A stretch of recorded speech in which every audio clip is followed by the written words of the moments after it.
let's give them something to cheer for now. Maybe that's because you have us ranked last. That's all what you think of us.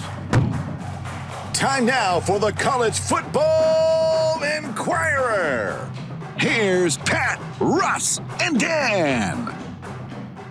All right, welcome to the pod. Jim Harbaugh gets set to be suspended 4 games, and Colorado's like, yeah, get out of the way. You're not leading with that. I mean, it's unbelievable. The coach of a top 2 or 3 team, a high-profile, well-known, famous coach, is going to get suspended. Yeah, no, that isn't even the biggest news of the week. Oh, and his rival coach at Ohio State talked about possibly moving the Michigan-Ohio State game to another part of the season after 100 years of something. C block. I don't even know how that works. Anyway, we'll get to all that. We'll get to that. C Big block. Ten trying to make noise. But Colorado is done, 99% done, whatever it is. We're taping this Wednesday night. This is the beauty of podcasting. By the time you get this, maybe it's done, maybe it isn't. Maybe it's already done, whatever. Colorado is set to leave the Pac-12 for the Big 12 now, not waiting any longer. I will start with you, Ross. Simple question. Why and why now? Well, this has obviously been brewing for a while. You can go back to last fall when the Big 12 got their TV deal done with ESPN and Fox, their long-term TV deal done there.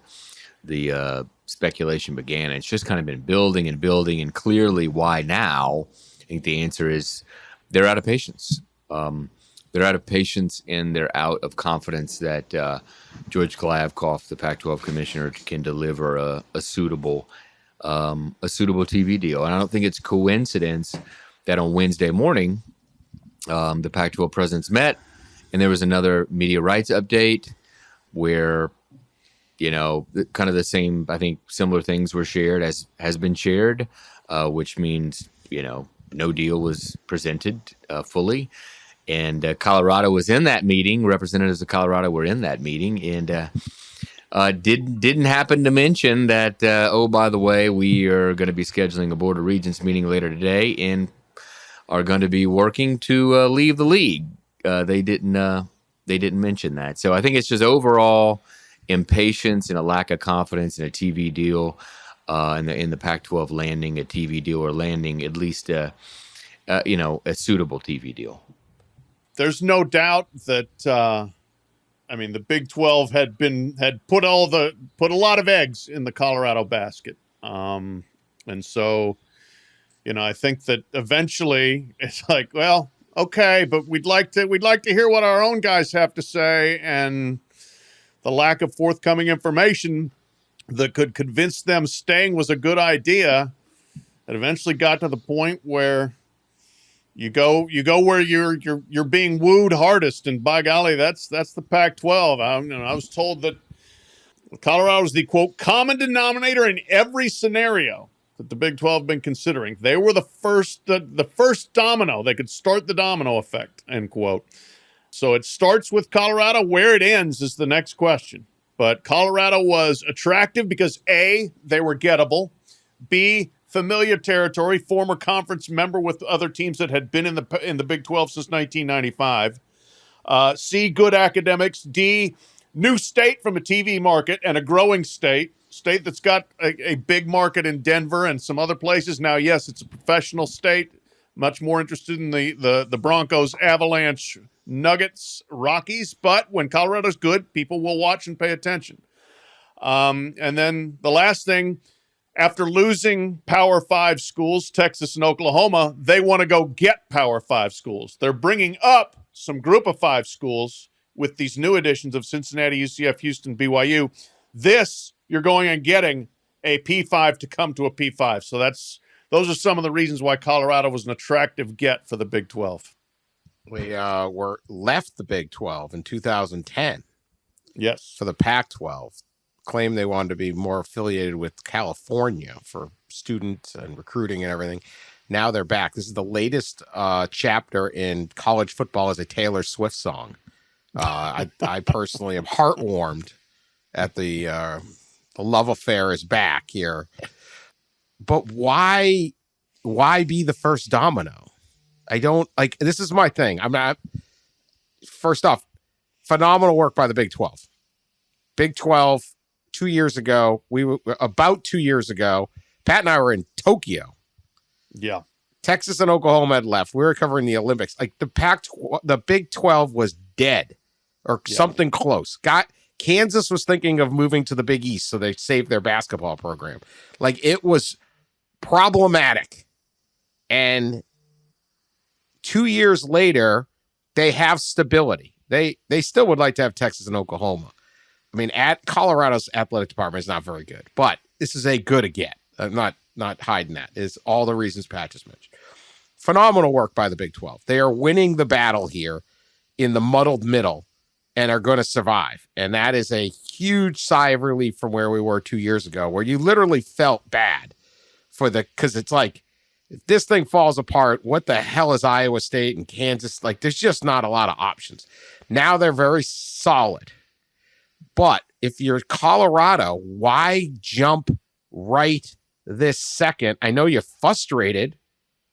Like, hurry up, give us a TV deal. But you're not. It's not like the Big 12. It's not like the Big 12 could have possibly given them an ultimatum like, join now or we're never talking to you again. There weren't that many other options out there. It's 1 a.m. at the bar, man. Like, it's what. I that's my only question is why go now and why say, hell, let's be the first domino.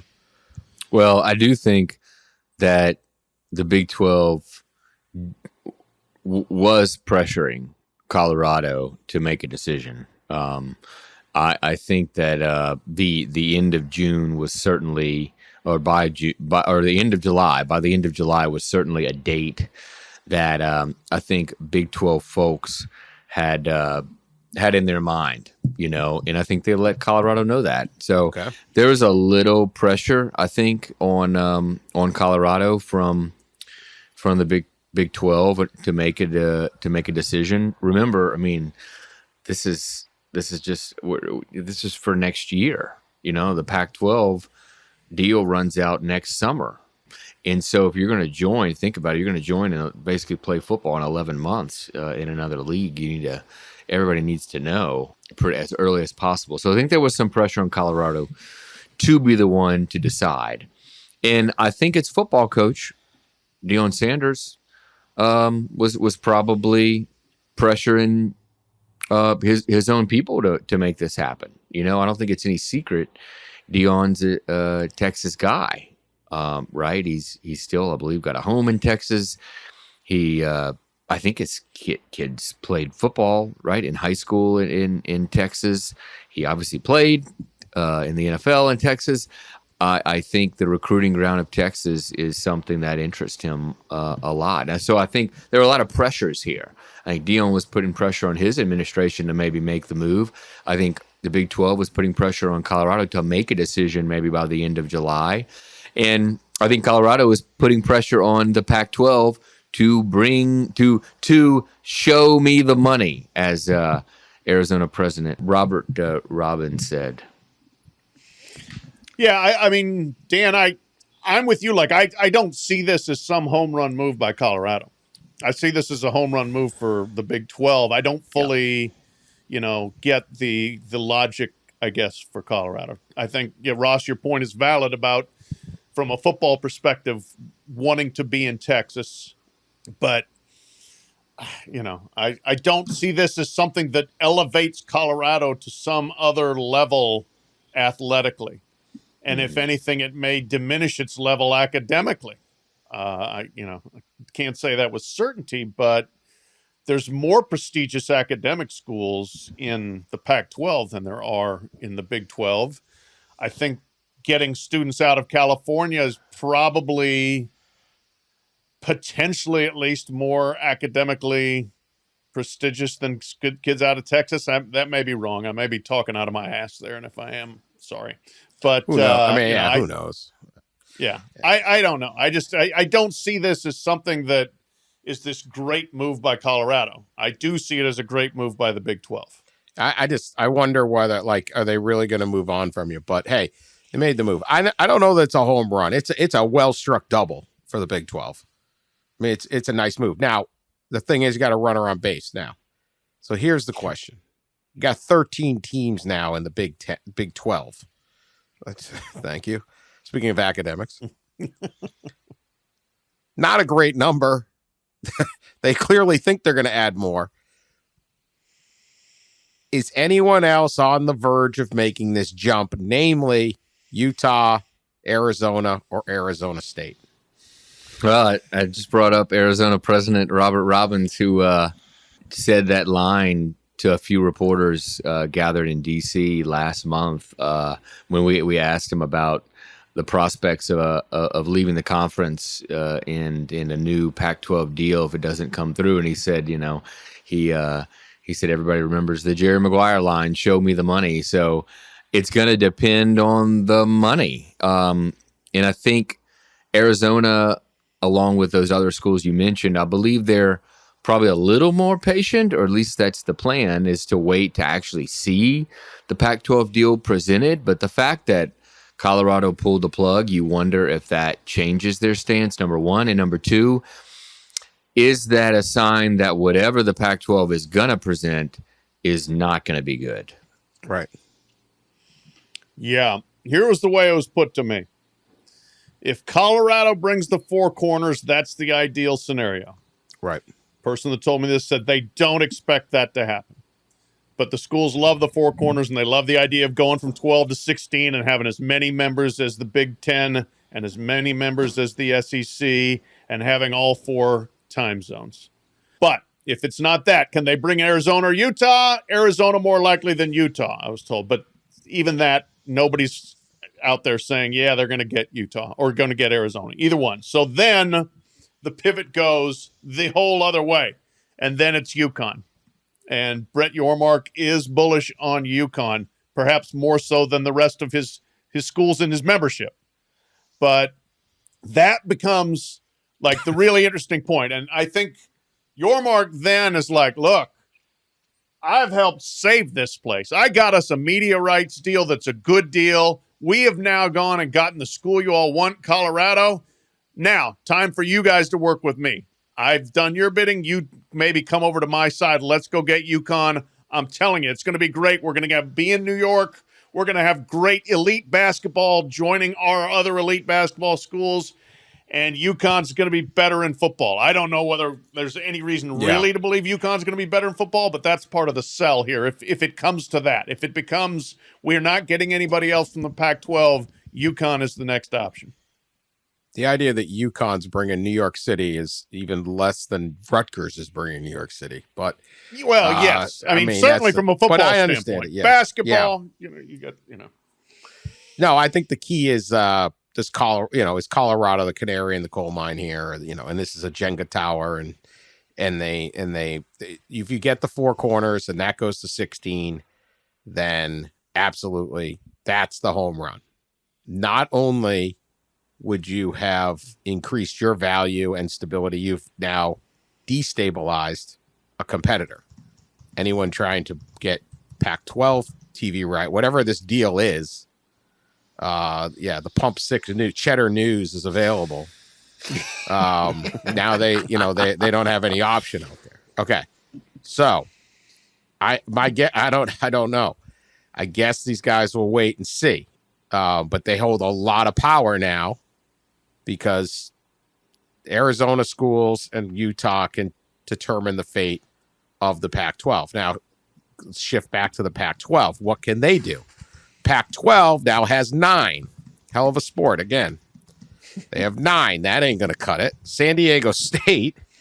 What do they can't come next year now? Or they can? Like what? Well, they can if they want to pay $35 million. Okay, sure. All right. Take a flyer on another year. If you're the Pac-12, let's say you trade San Diego State for Colorado. Is that even that bad of a trade? I don't even know if that's that bad of a trade.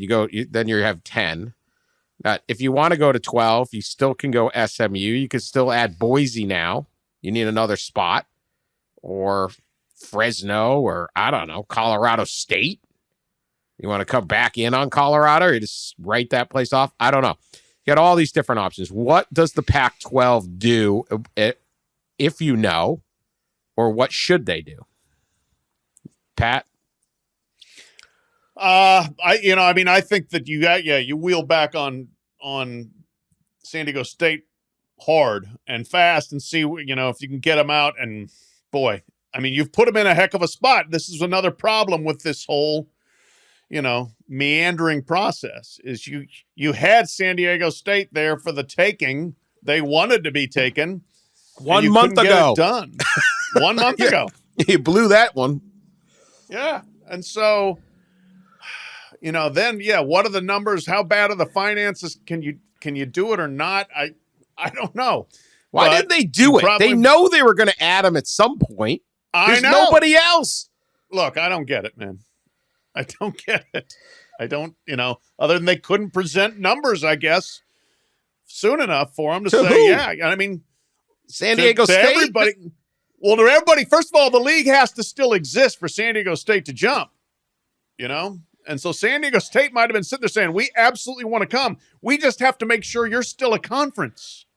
And this might have been why San Diego State was waiting. Like, what if Colorado leaves and that street brings about such a destabilization that other people bolt?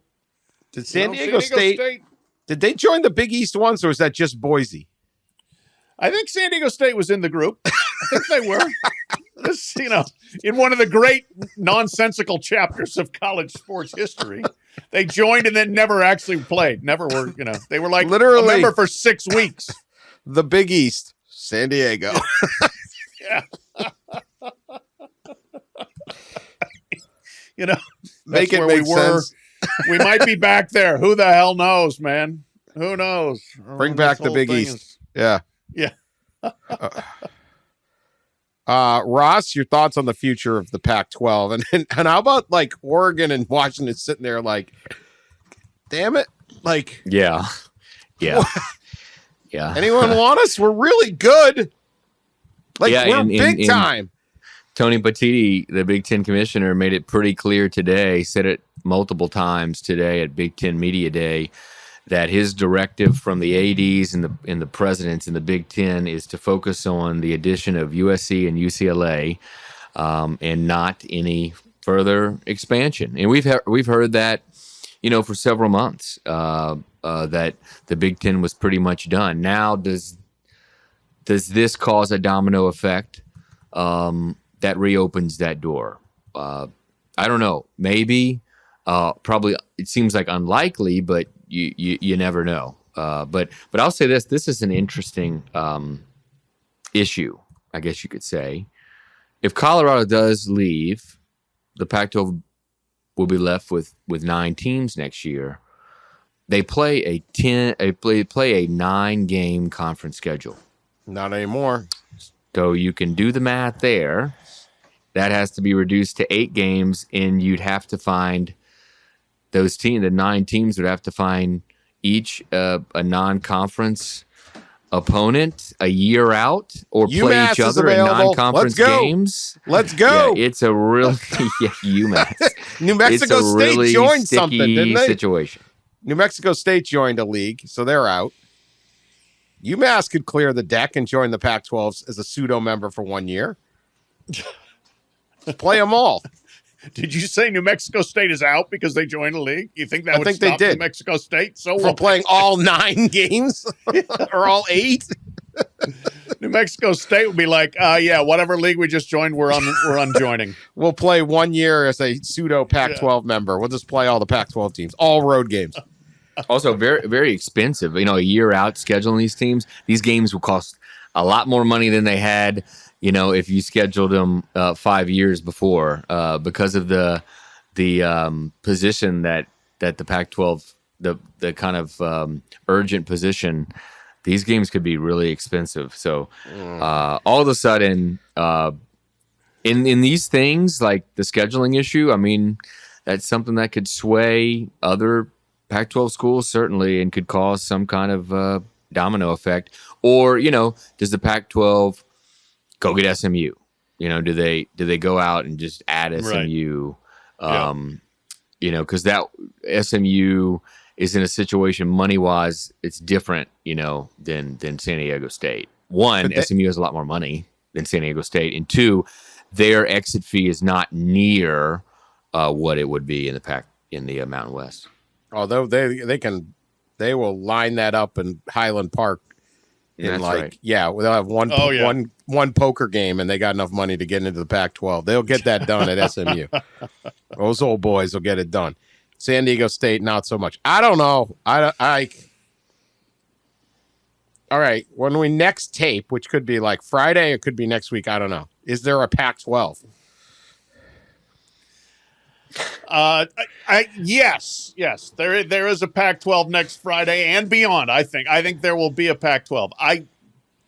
We'll see. If Arizona is absolutely key to all of this, I think. And Ross had the quote from the president, "Show me the money." Well, that Pac-12 money showing time is like now, right? It's already been late, but now it's like urgent. Like, get everything on the table and let's see. But I still am going back to my thesis, long held, that these would be largely lateral moves from the Pac-12 to the Big 12.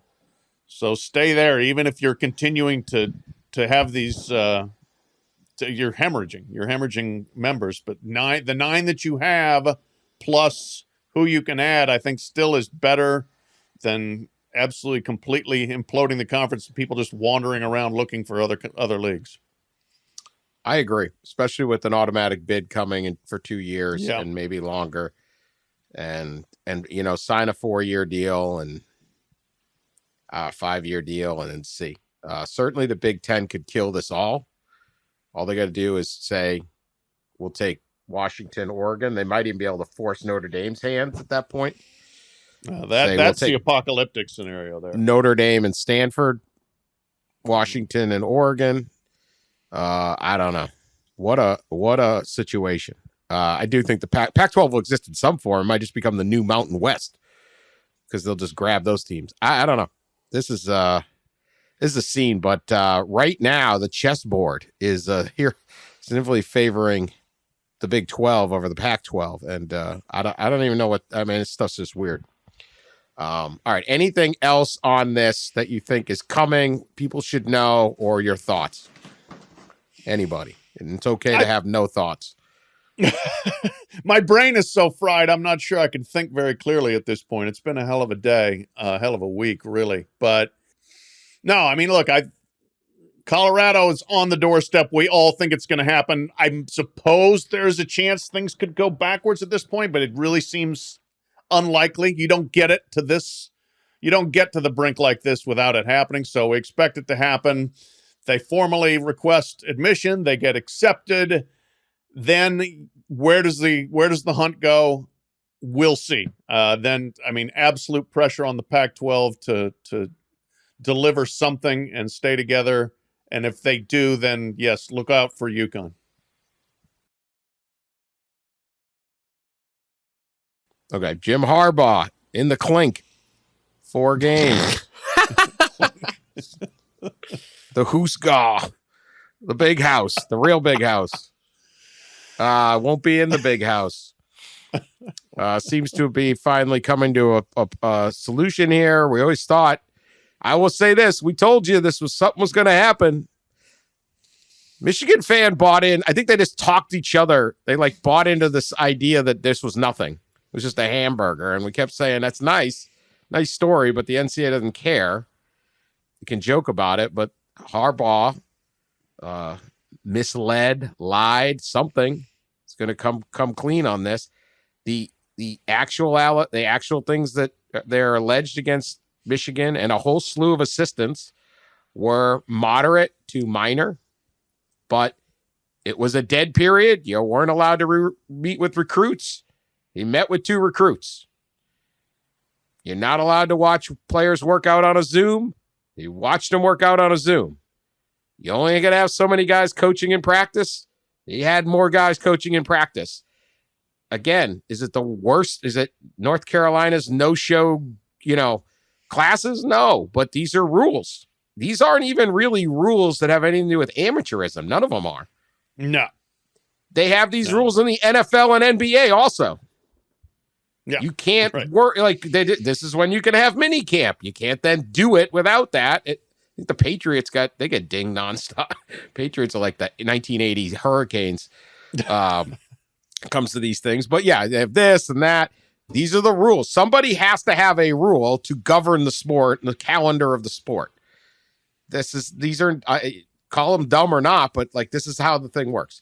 So you can't work out, this is what you could do. So they violate the rules. All he's going to do is say, oh, we shouldn't have done that. It's going to be a fairly minor penalty. They're going to be like, instead of 50 official visits, you get 45, take some training, knock it off. And instead he doesn't do it.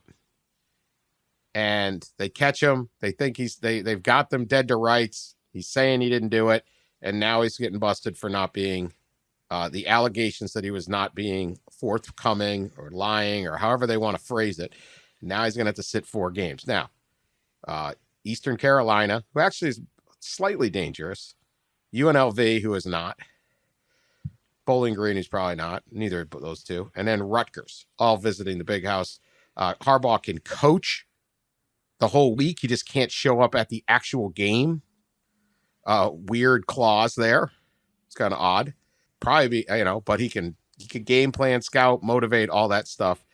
But he's going to miss 4 games because he self-inflicted wound that is typical Jim Harbaugh. Brilliant coach, great football player, unbelievable competitor, but he just sometimes can't help himself. Pat, your thoughts on all of this? Yeah, there were plenty of people who were like, no, when Michigan pushes back on this, the NCAA will back down. He won't get anything. Nope. There were people that said, as you said, it's just a hamburger. Why are we making such a big deal out of a hamburger? No, it's not. It is impermissible contact during a COVID dead period, and I distinctly remember talking to John Duncan, VP of Enforcement, the NCAA, during that spring, 2020, and him saying that they were going to take that rule very seriously, that the membership wanted them to, and the NCAA had the mind to, that don't screw with the pandemic, man. This is not a time to get a recruiting advantage. So that was the predisposition. They're caught red-handed. Harbaugh, and then the thing that makes it worse, that turns, that turns Watergate into Watergate, is the cover-up more than the crime. It's not telling the truth when confronted about this. Ask Bruce Pearl about not telling the truth about a barbecue. See where that got him. 3-year show cause. So in terms of comparative penalty, this is a lot lighter than that. Should Michigan be fined? Yes, but the things to consider here is, yes, this is Jim Harbaugh, Michigan man, an upstanding, do it the right way, no excuses guy, and they didn't do it the right way, and that's a smudge on his reputation, and I guarantee that hurts him. It may not hurt the team this year, but it hurts his pride, it hurts his ego, and it hurts his reputation. So there is some weight behind this, even if it's not tangible. Oh my God, we're going to go lose to Rutgers now, because I don't expect that to happen. Let me just step in real quick, Ross. Yeah, well, right there. I've talked to a bunch of Harbaugh friends and people who know him and all that, and said, why did he do this? And one of the things is he's so prideful that he would not commit a violation that he won't admit that he committed a violation. Yeah, I believe it. And I know that makes absolutely no sense at all unless you think about Jim Harbaugh and what's going on rattling around that head of his. Yeah, doesn't really make sense. But it's because he's still battling he may not officially admit that he was fraud or deceptive, or anything like that. Yeah, it's just, so it's this is just so easy to avoid. It's so easy to avoid. And yeah, it's just a hamburger. It's an advantage if you're sitting in Michigan State and they're meeting with recruits and you're not. What the hell is that? Right. So, all right, go ahead. No, yeah, the main point, right, is the cover up worse than the crime. And we everybody should know that. We've seen that with the NCAA for years now. If you lie to investigators, you're going to get probably a stronger penalty than the actual like violations, whatever they were. And clearly, Jim Harbaugh originally, gave a statement to investigators that was contrary to the evidence. And I don't know, the fact that they reached a negotiated resolution is a sign that he acknowledged in some way, maybe over the last few weeks, that his original statements were inaccurate. I don't know that he actually came out and said and admitted to investigators, I lied. I don't think that's what happened, but he probably gave in, I guess, enough. What is so crazy to me is Jim Harbaugh, and really all the Harbaughs, right, going back like to his dad, they seem to have the whole, like, their mentality in coaching is team. The team, the group, like you feel that from them, you hear that from them. We're all together in honestly what Jim Harbaugh did hurt his team. The team. Yeah. All right. Go ahead, Pat. Something else on this? Yeah. Obviously some intrigue. If this negotiated resolution is accepted as a 4-game deal, which most people seem to think is going to be the case. Now, there's still the Committee on Infractions can add to the penalties. They can lessen the penalties, or they can say, we don't agree with this resolution whatsoever. We want a full hearing. So there's still some options out there, and they've got 30 days usually to decide. So we should know before the season starts. Now, some intrigue here. Big Ten Media Days speculating, like, if Harbaugh sits 4 games, who coaches the team? And somebody brought up a potential scenario, like, you remember what he did with his quarterbacks last year? He alternated quarterbacks. He might alternate coaches on who coaches on game day. Don't put it past him. No, don't put it past him. This game, it's this guy. The next game, it's that guy. And, hey, Jay Harbaugh's on the staff. Maybe he gets a shot, too. Who knows how this all could play out. You could bring back Jack Harbaugh. You could bring Tom Brady in. Like, yeah, I'm excited for this now. Who knows what Harbaugh will do? Instead of an honorary coach, you actually have him be the coach. Tom Brady, you're the coach against UNLV. Go get him. Make it a recruiting thing. Tom Brady, Charles Woodson, right? Desmond, bring the guy, get the crew back, get the band back together. I don't know. Imagine Charles Woodson, like, I can't do game day this week because I have to go coach Michigan.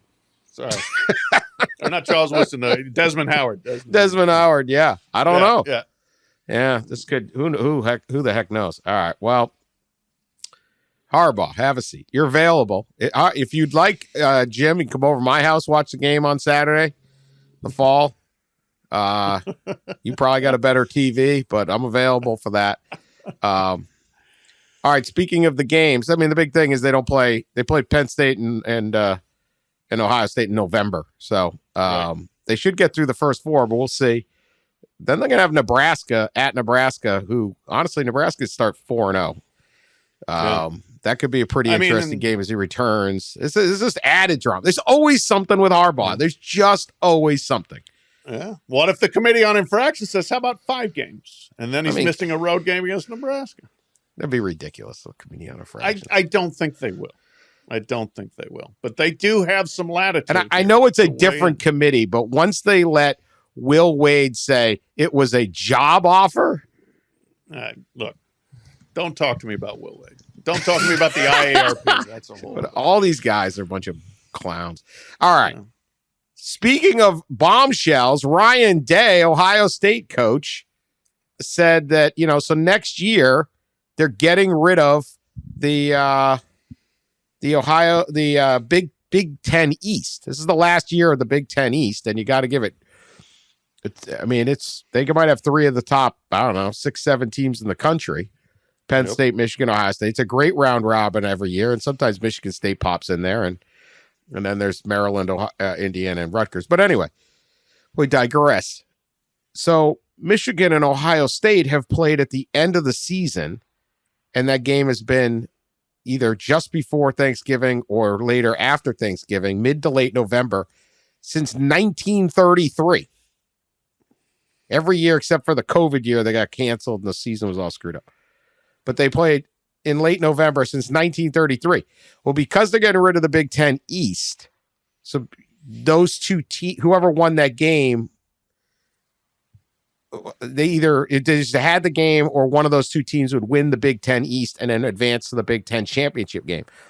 Now the league is just going to take the top two teams. So like last year, it could have been you play the game and then you meet up again in a rematch the next week in Indianapolis.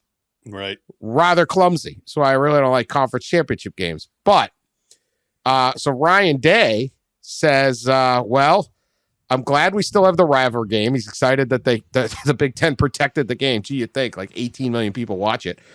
I do think we should consider when we play it, just because you may end up playing them on back-to-back weeks.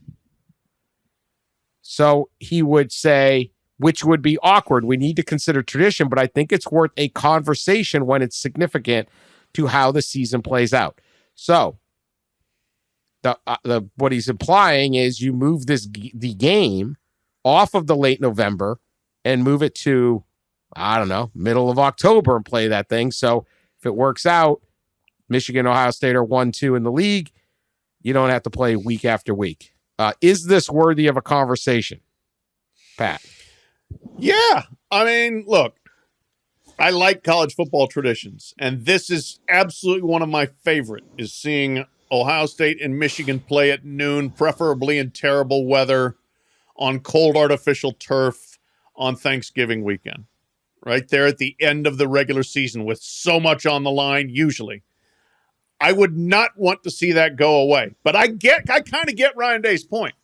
I kind of do. Like, is it really the ultimate if you're going to turn around and play it again the next week? And, you know, how beat up are the two teams? Would you rather have them, you know, meeting again in a second time when they're fresher, as opposed to coming off of this emotional and physical slugfest and trying to get back up for it a week later? I don't know. I mean, part of it could be really interesting and fun to have them play 2 times in a row, but I also think you would lose a lot. So I would at least consider it. Yeah, I would talk about it. I would think about what's lost and what's gained. Again, I mean, like, I love Ohio State, Michigan at noon on that Saturday after Thanksgiving, but I would be open to discussing it. I don't like it. No, I don't like it at all. Dan, you're with me on this? 100%. Pat lost his marbles. I mean, No. Okay, multiple things here. First, this is like the thing. In 1933, this is the game. Okay. B, the television network isn't going for that. It's the biggest game. It's the most watched game of the year.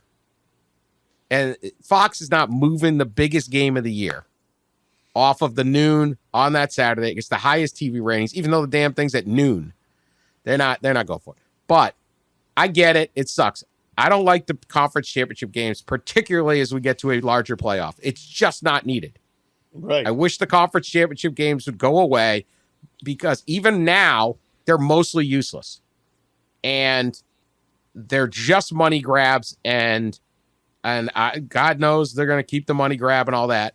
But, you know, for a bunch of people who bemoan the crap out of NIL and are screaming and crying because they got to share some money, they will literally destroy any tradition for another dollar, including let's move the damn Ohio State Michigan game. No. Like, I mean, something in this sport has to be sacred. Like, should Army and Navy play somebody else? Wait a minute. That would be the last one. The last one would be Army and Navy don't play. UCLA are in a league with Rutgers and Maryland. That's worse than moving the date of Ohio State, Michigan. Look, Come on. We've crossed the Rubicon, man. We are over the okay. no Could it tradition happen? is sacred. How many times is this really going to happen? That's the question. It's a bigger league. There's more teams. Yeah. I don't know. We'd have to statistically look at it. No, I'm not moving the Ohio State, Michigan. I will sacrifice if every 4 years is a clumsy rematch or every 6 years to keep the tradition that you end the season Michigan versus Ohio State. The better move would be get rid of the Big Ten championship game and just take the playoff money. I know I'm asking for too much here, but the championship weekend, if you go back and historically look, most of the time is completely meaningless. The results are completely meaningless. Ohio State made the play. They could have met in the championship game. You could meet in the playoffs, but I say keep it and run that risk. And if we have a couple in a row or something, but look, you're adding USC. Penn State doesn't have to.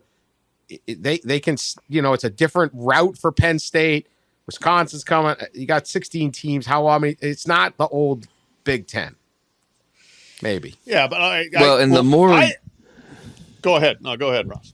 Well, I was going to say the more you expand the playoff, the less you need championship games. The less they're just not as important or valuable. The more you expand the CFP.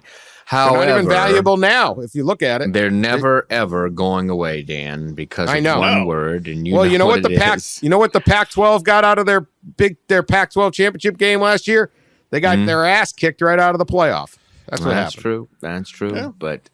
But money. The SEC championship game alone just brings in gobs of money, and I know that league and it is incredibly against any change to that game. I'd imagine the Big Ten feels similarly. It could happen there. You could have Alabama and Auburn have to play again. It's just the clumsy thing you're going to have to do. I still don't move things. Well, but they're never, ever, ever getting rid of the conference championship games. So that's not even really worth discussing. Although they should. I'm with you there. So, but I don't know. I think it would be more than every 4 or 6 years you get Ohio State and Michigan playing each other back to back. We'll see. But it especially given the state of the programs now, doesn't mean they're going to stay there forever, but there's a very good chance we could see that many times in the Ryan Day, Jim Harbaugh era if they're both still coaching there. All right. You both were at Big Ten media days today. I think that my favorite part of the day came from Iowa coach Kirk Ferentz, who I think really gave his famous speech. This is like the Bo Schembechler, the team speech. He said, "I really kind of learned the importance of a great punter in 1981." End quote. That needs to be emblazoned on the side, if not the stadium, then somewhere in the football facility. If not, well, I don't even want to say it, but a tombstone someday. I learned the importance of a great punter in 1981. It's just one of the great quotes in the history of college football. That aside, did anything else stand out to you at Big Ten media days? Ross? No, not really. Tony Petitti, we heard him talk for about 30 minutes, a 15-minute opening address, and then he answered questions for about 15 minutes. Didn't say anything really jaw-dropping, right? Which is probably good, right? He didn't say, as a first-year commissioner, you sometimes have moments of a first-year commissioner saying something they, oops, slipped out or something that blows up or goes viral that he didn't mean it in a certain way. And he didn't do that. He's pretty sharp guy and seemed to be good and comfortable up on the podium. Other than, I'll be honest, I missed about half the day. One, because of Colorado, and then two, because of NIL, my two favorite things. And the NIL working group, Dan, was meeting, stakeholders meeting was happened. Don't shake your head, Dan. This is important stuff, Dan. All right, we're talking guardrails here, Dan. My eyes are bleeding. All right. So I visited some of them, and they were meeting at a hotel in downtown Indianapolis. So I visited some of them where no real news was had. I specifically went over there to catch Rick George, the athletic director at Colorado, coming out of the meeting. Lo and behold, he had already left early. I wonder why. Mm-hmm. Yeah, he definitely had a plane to catch. For real this time. I don't know about in Vegas last week. But, so a couple things. Tony Petitti on the podium was just kind of okay. I spent some time with him off podium, and he was really engaging and sharp. I really gained a greater appreciation for him. He, has really been steeped in this sport to a great degree as a TV programming guy and an executive. So he knows the terrain and he knows the broadcast space, which are the things you want out of your conference commissioner.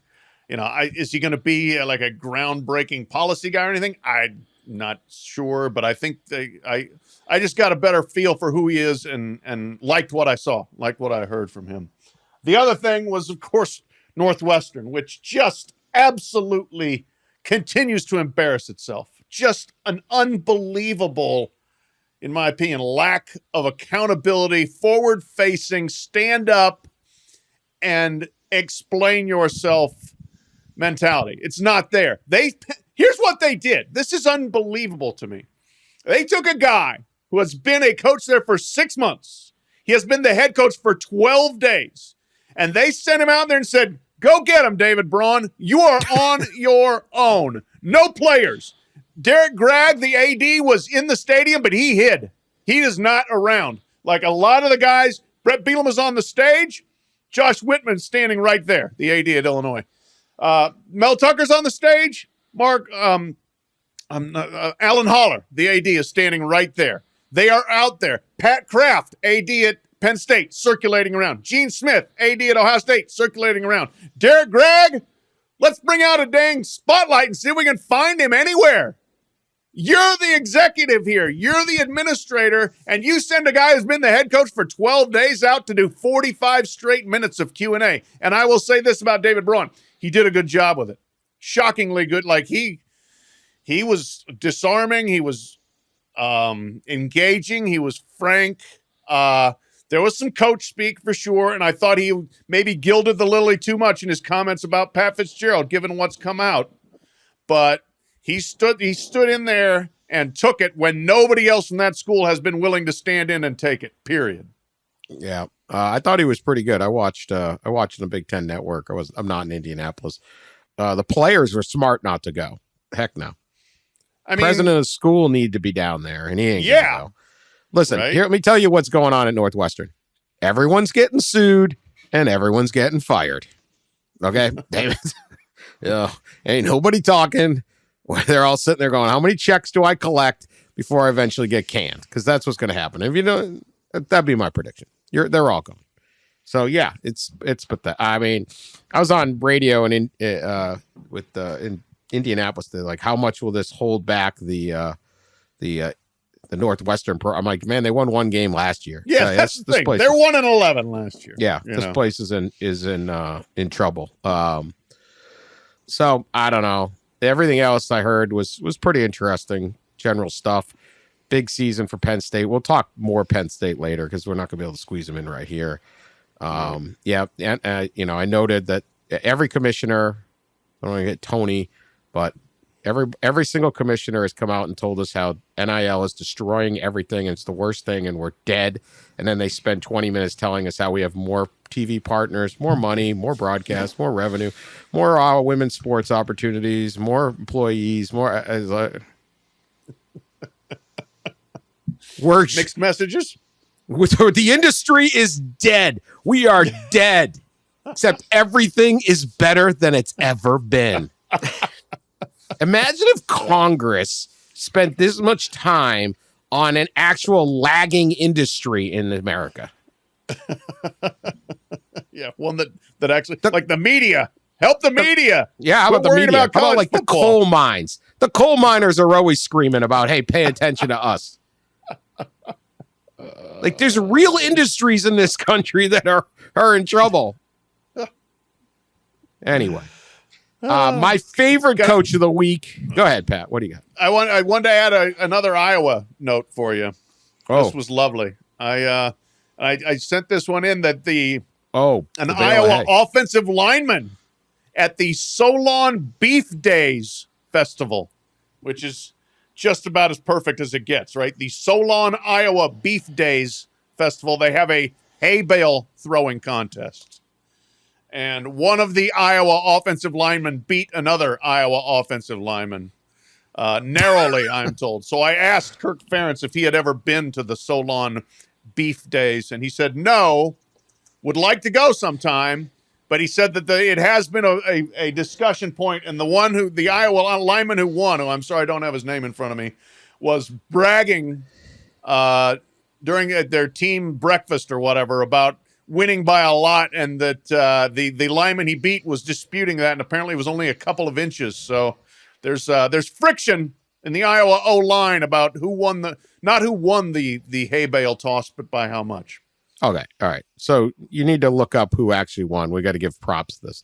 So the Solon Beef Days is a 2-day event in is it South Dakota? Is that right? That's in Iowa, isn't it? Iowa? Is it Iowa? I thought it was Iowa. Oh no, Solon, Iowa. I'm sorry. I don't know why. Why the hell would the Iowa linemen be throwing hay in South Dakota? Well, they can go over there. I'm sorry, I saw something else. So they were there, and it's they threw bales of hay. Do we know how big the hay is? I don't, but the picture I saw, they looked large and heavy. The winning lineman is Jennings Dunker. Set a new record with a toss of 14 feet 6 inches to defeat his teammate Logan Jones. Okay, there it is. Jennings Dunker, hell of a name. Jennings Dunker of a name. So that has that Friday at 7 p.m. is the hay bale toss.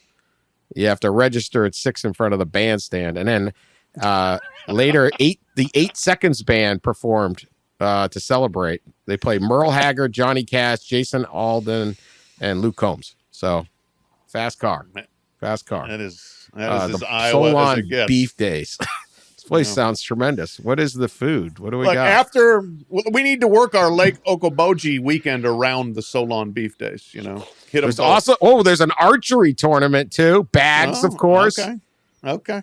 Yeah, there's a lot going on. There's a steak dinner for $15. You get an 8-ounce ribeye, mashed potatoes and gravy, corn, of course, rolling butter, and beverage. Can of lemonade or bottled water. Yeah. I'm in. They also have pork burgers, pork loin sandwich. Oh, yeah, this thing is serious, Iowa. Yeah, it's pretty good. Dill pickles on a stick. I mean, who doesn't want this? Who doesn't want this? Solon.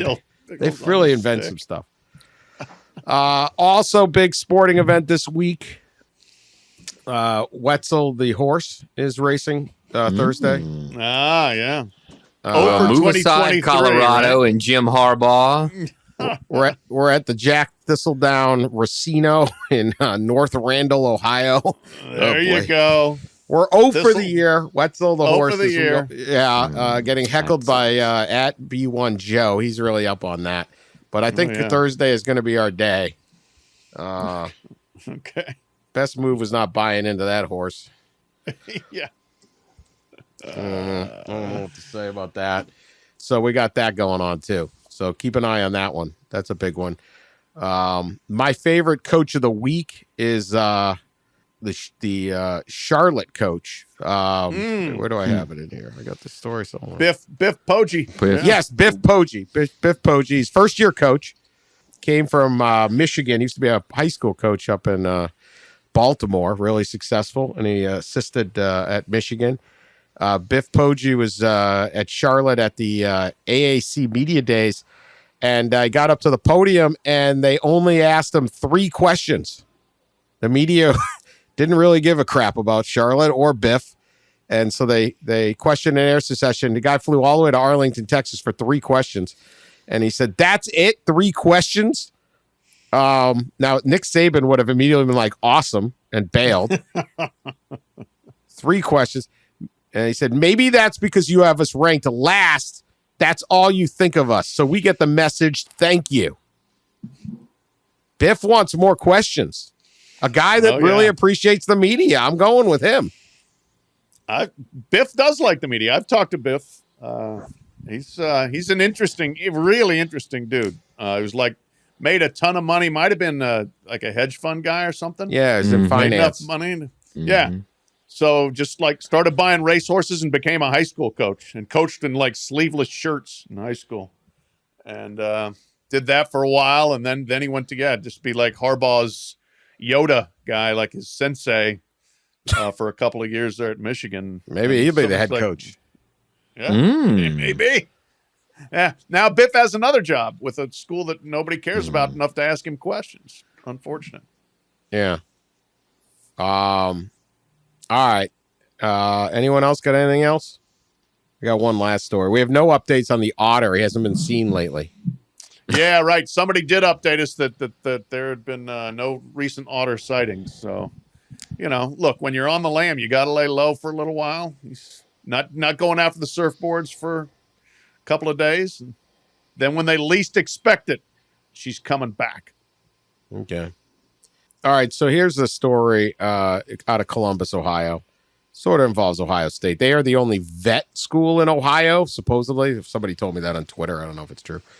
So somehow they might be to blame for this. But the Columbus Zoo had not one but two surprises as it discovered one of its gorillas in its care. They have a gorillas down there at the Columbus Zoo. Gave birth to a new baby, Sully, a Western lowland gorilla who came to the zoo in 2019, became a mother herself. The zoo called Sully's newborn female baby unexpected, and here's why. Our dedicated keepers recently discovered that the proud mom, who we believe to be a male, was actually a female gorilla. Talk about a surprise twist. So on Twitter, they're blaming Ohio State because their vet program couldn't even figure out whether the gorilla was male or female. Fair criticism. It reminds me of the Jurassic Park line. What do you go around the park and lift up all the dinosaurs' skirts? Don't look too close, I guess. They've been there like 4 years. Look, the last thing I would do if I were a zoo worker, zookeeper, gorilla maintenance person is like go trying, get too close and like trying to lift stuff up and see like, yeah, what do you got under there? No, yeah, I'm leaving the gorillas Seems alone. like a dangerous game. Yeah, it's among those animals, that man, what percent chance would man have against a gorilla? 0%. So don't even. Oh, remember we did that? Like 8% of people think they can win the fight.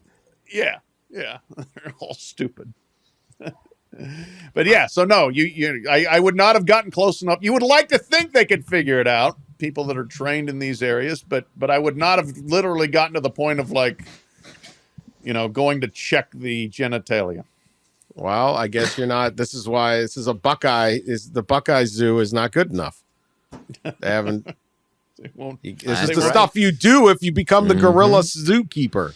Mm-hmm. I guess. Mm-hmm. I mean, what does Sully the gorilla think about moving the game? We should ask Sully the producer about Sully the gorilla. Sully the gorilla. Yeah, I never checked on Sully the producer either. So I don't know. No. Yeah, these days you just don't ask. I guess I don't know. Even this, even the thing. Anyway, so there you go. People didn't send me good stuff this week. Yeah, not the best that week. Was pretty good. And also, the Daily Mail is on a massive slump. I think they redid their website because when I go on the Daily Mail, if the Daily Mail is listening, get your crap together. Enough with freaking Meghan and Harry. They can never do enough of that for their audience. No, I think they just ruin everything. The Daily Mail has gotten crap now. It's all Meghan and Harry. Not enough like absurd stories from like third world countries and just random spots and like wherever. Just. Well, yeah, it was a Daily Mail one where the guy like dropped off his wife in the jungle or something and made her walk like 8 miles or something. Yeah, so that's what we need out of the Daily Mail. Yeah. I haven't had a Daily Mail story in a while. It's getting terrible. All right. Anyway, we got enough here. It was not the the week for crazy stories. We had plenty of crazy stories like Yeah. Colorado and the Big 12 get back together. So not nice. We will be back next week unless all hell breaks loose and we'll have an emergency pod, but we're hoping not. Who the heck knows? Appreciate everyone listening. Continue to subscribe and share us on social media and all that. And who knows what's happening. More mayhem ahead. We will talk to you later.